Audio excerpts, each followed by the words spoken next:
The pangs of rifles and cannons echoes through the foggy battlefield, while the stench of pain and death fills the trenches where the English and Germans reside. While this atrocity was undergoing, the United States of America was safely across the Atlantic Ocean, enjoying the luxuries of life. World War I began in 1914 and lasted until 1918. The United States did not join until 1917.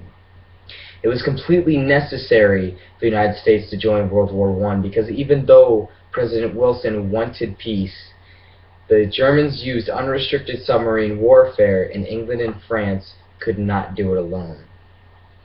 Germany was hounding upon England, France, and Russia at the beginning of the war, and Wilson just wanted the fighting to stop. He did not take sides whatsoever. He openly traded to both sides. Even when tension began to rise from Germany, he still traded to both sides. Now, President Wilson also tried to mediate peace on December 18, 1916. He asked both sides what it would take for them to lay down their weapons and stop the fighting. But both sides showed that they would not be bought out and that they were going to fight for their purposes. Now, the Germans used unrestricted submarine warfare. When they initiated it, Wilson began to get a little agitated.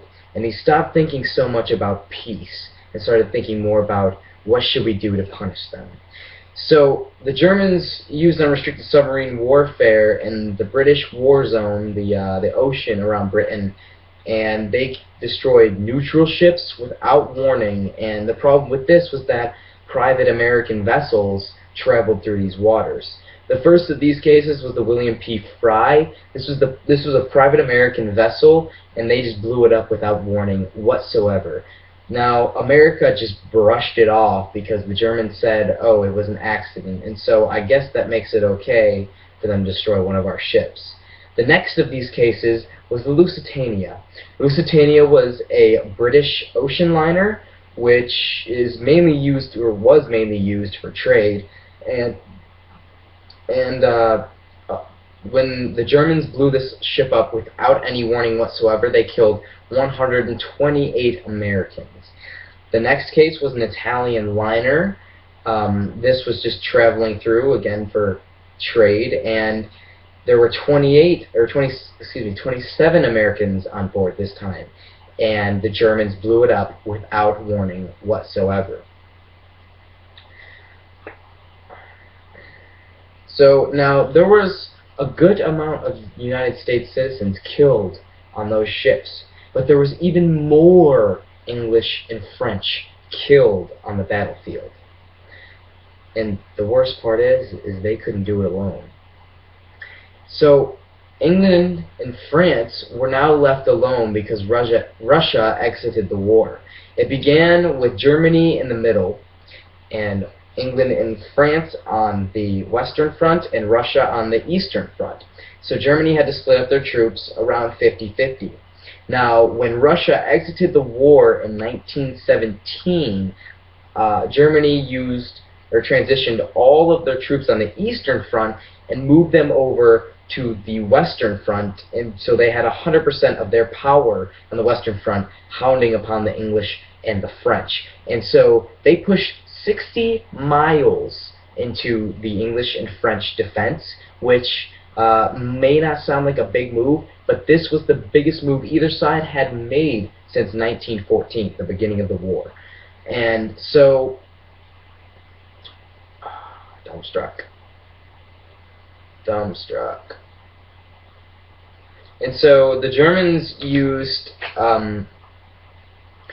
the Germans were so successful not only because they had 100% of their power there, they also used new infiltration tactics in order to push through the defense. And they almost pushed to Paris.